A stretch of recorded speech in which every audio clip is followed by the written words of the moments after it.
Hi, hello everyone. Welcome to another edition of Garvin Plays Minecraft. We're going to try this again. I've tried to start recording this about 3 times already, and each time I've run into another issue. We are in the basement of my place. Just making some stone brick. As you might have seen in a previous video, in the world tour, we're talking about the nether walk situation, how we want to possibly put stone brick down. So to do that, though, we got to do some making. So I'm down here in the basement because I've been mining the last couple of days. So lots of cobble being collected. The original purpose of me going downstairs actually was trying to find gold and diamonds. Didn't find really either. Instead found an abandoned mine. The abandoned mine had at least eight cave spider spawners. Really crazy the amount of spider spawners I found. So in the process, I just started collecting a bunch of stuff. So we got major cobble supplies, also a lot of iron. So yeah, just been doing a lot of work there. In this episode, I'm not exactly sure what we're going to build or work on. I think I might take a walk over to that abandoned mine and kind of show you guys exactly what we're talking about. I just want to make sure there's nothing else major in here that we'll need. I think we'll be good. So, yeah, so just real quick, I don't know if I've ever showed this on video before, but I've got a little automated cart return system. So basically, in my mine, which I'll show you in a second, I fill up a chest cart, and then I hit a button, and the chest cart comes flying down the track, comes up here, hits this cobble block, and it starts dropping stuff into the hopper. When it drops stuff in the hopper, that goes into the chest, which then goes into another set of hoppers, which then goes into another set of chests. So it's pretty cool. It's a nice little setup. It means I can be out here for a longer period of time, not have to take a chest with me, not have to make the walk back to drop off inventory. I can just go about what I've been doing, and I think I'm going about 20 blocks both sides, and just filling up this cart and just letting it go and unload its inventory. And yeah, overall it's been really cool. I just don't spend enough time down here. So I decided to come back and expand a little bit, go further. Obviously I'm already going quite a bit a ways. But I had to stop. I had to stop here because I've got a bit of a water issue. Lots of water over there that I didn't necessarily want to plug up. Okay, sorry, I got turned around there for a second.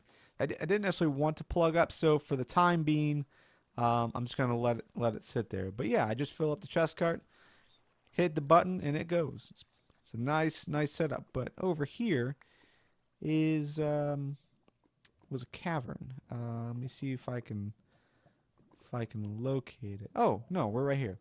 All right. So let me try to remember how I got to the. And I didn't bring torches with me. That was not a good idea.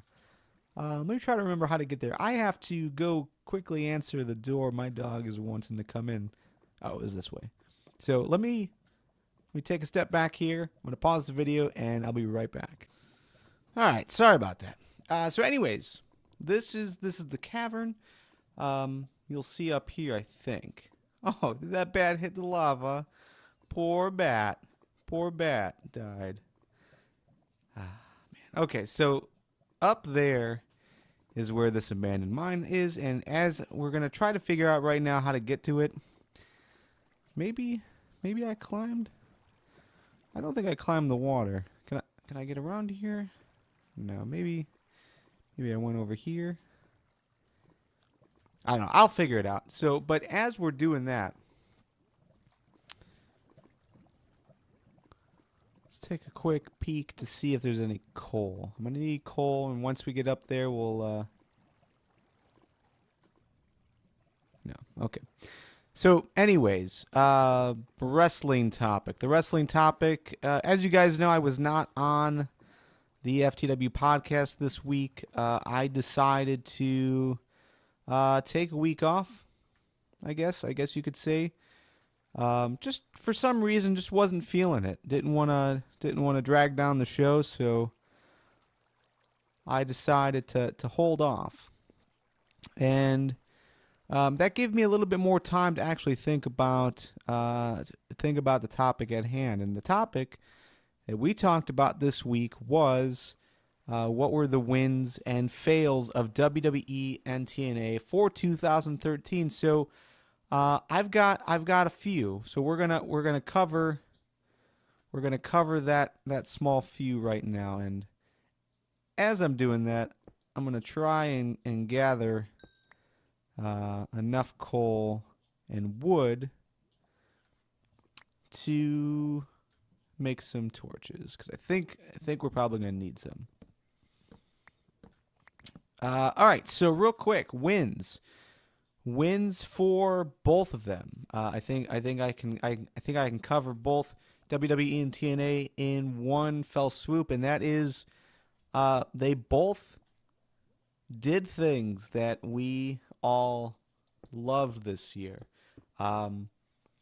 It's not often that you get a chance to say that you back a specific move in total that they're doing. One of the things that they did this year, and this is both WWE and TNA. They both pushed two guys who normally wouldn't have received an opportunity to be champions and got that opportunity. Daniel Bryan is a guy that I think universally the fans are all behind. That's a rarity. You rarely have 100% of the fans behind. And yeah, overall, that's what you had when Daniel Bryan was made champion. So totally kudos to WWE. I know that as I'm saying that, he wasn't champion for too long. There's also a lot of drama involved in that. Not everyone is happy with how they handled the overall championship situation. But at the end of the day, we got a champion that we universally all backed. And that was cool. TNA did the same thing. TNA, there was two guys really that TNA pushed, and I think that we were all universally stoked about. Man, I got to get out of this water. The first guy, Bully Ray. Bully Ray was pushed as the champion. He was a guy that we all pretty much 100% backed on the podcast.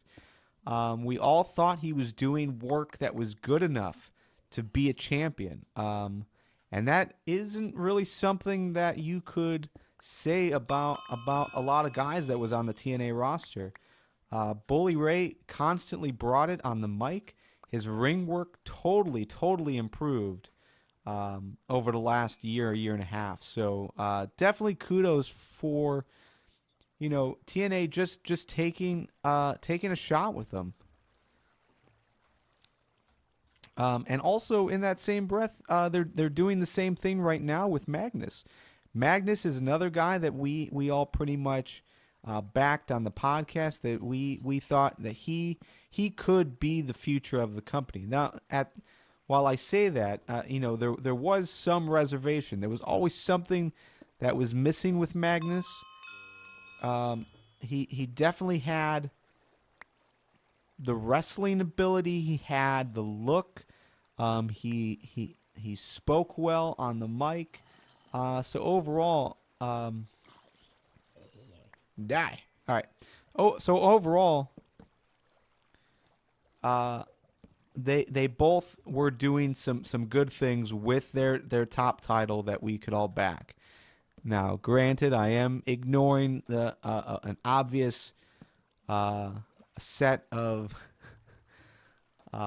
examples against that, with Cena and Orton once again being pushed as the top guys in the company, something we're all pretty much dead tired of.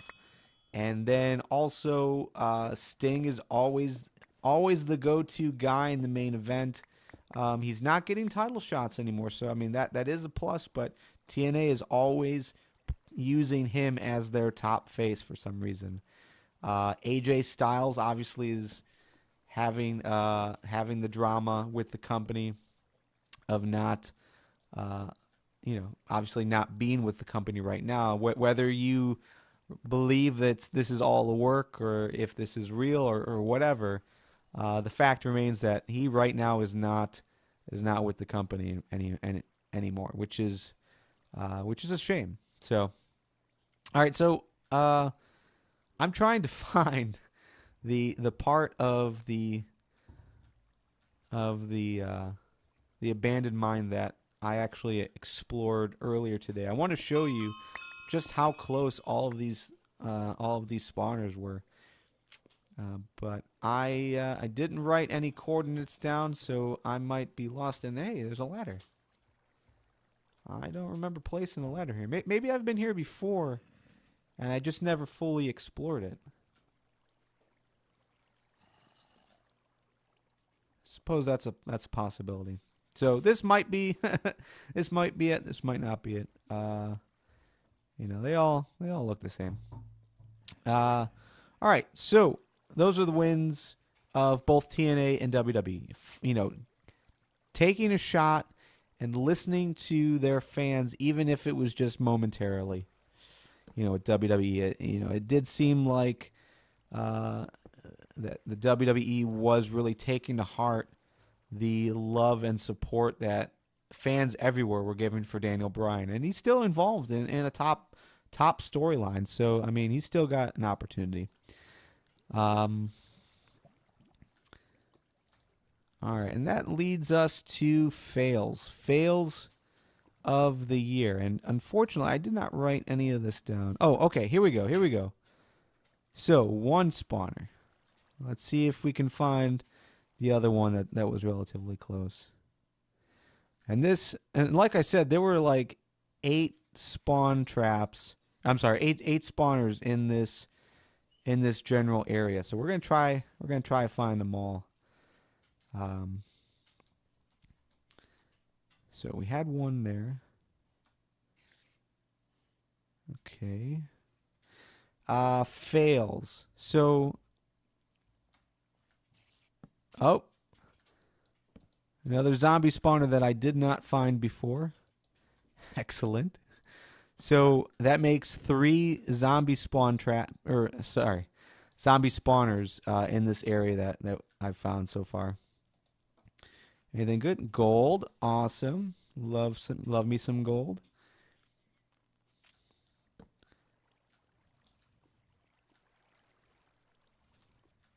All right.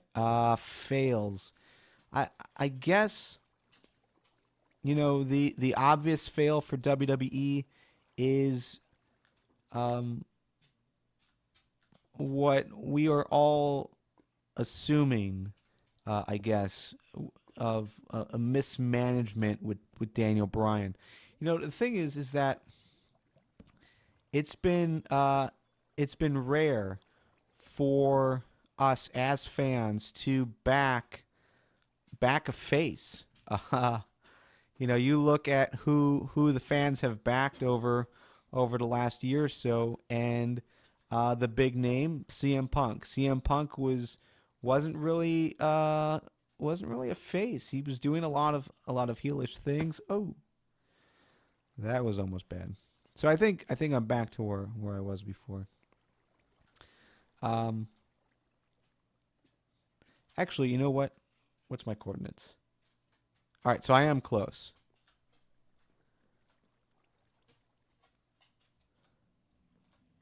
I am close. But yeah, we finally had a face that we all universally backed, and that was Daniel Bryan. For some reason, you know, you can blame it on them not wanting to,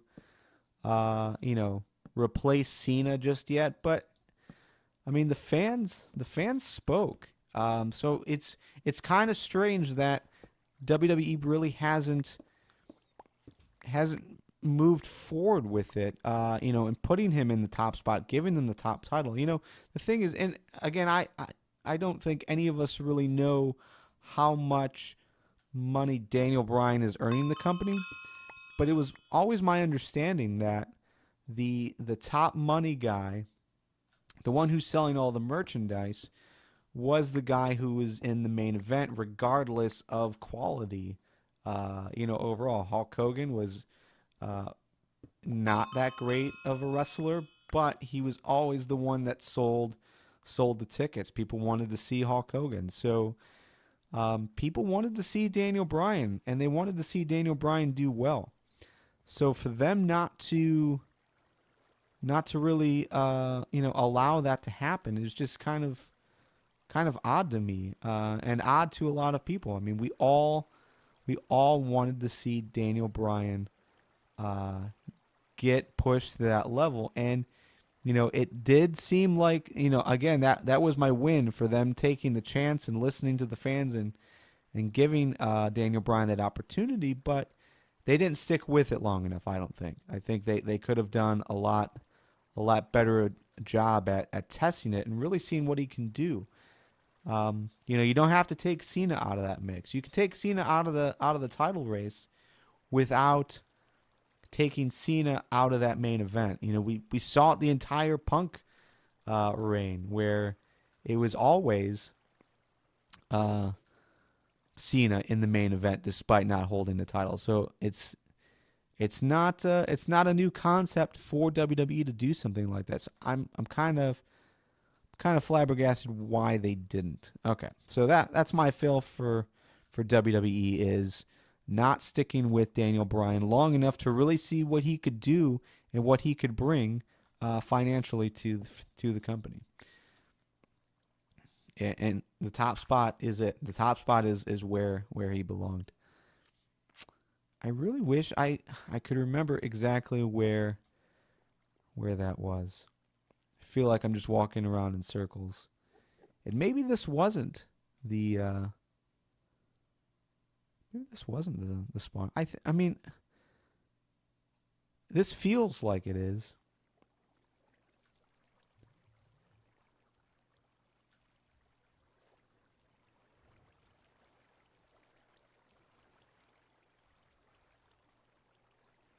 Yeah, I don't know. TNA's fail. AJ Styles is an obvious choice, I think. Why they have not sealed that deal is beyond me. But here's where I get confused and I get torn as far as how I feel about TNA and this whole AJ Styles thing. It's really difficult to tell what's real and what's storyline.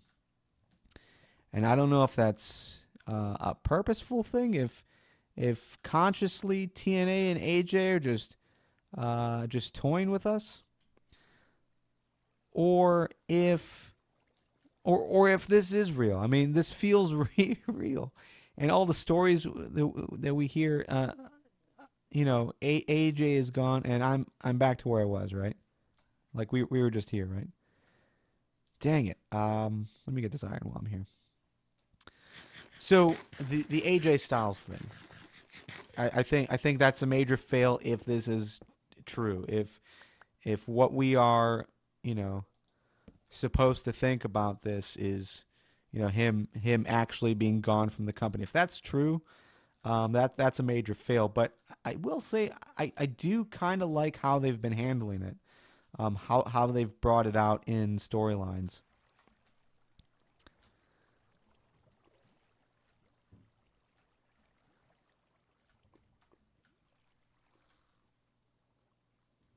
Man, I really wish I could remember where these spawners were. Maybe it was down farther. I gotta do a better job of writing stuff down. But yeah, TNA definitely gets my fail for the AJ thing. Um, just want to repeat some stuff that was said on the podcast. Um, the way Aces and Eights ended was really lame. It did seem like they totally stopped caring, and I don't know if that's just because of who was involved at the time. You have to imagine that both Bischoff and Hogan were heavily pushing that storyline.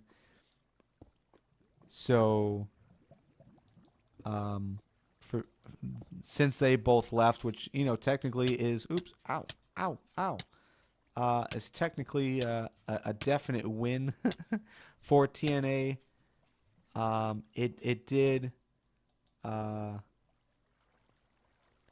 It did put him in a bad spot, and it's unfortunate because there was a definite future for a lot of the guys that were involved in Aces and Eights.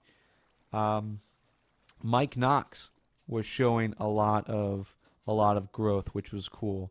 We also saw a lot of growth from Mr. Anderson when he was involved. We're still seeing that now. Um, Also, Doc, Luke Gallows did a lot of good stuff, both on the mic and in the ring. He was telling a great story, and I was really digging the direction of that story right before he left. So, regardless of whose decision that was, I think TNA made some bad decisions overall, but I still disagree with much of the internet and think that they are definitely in a position to succeed, especially with some of the new talent that supposedly is coming in. Eddie Edwards, Davey Richards is supposed to debut tonight, so that should be pretty cool. Okay, this is looking familiar.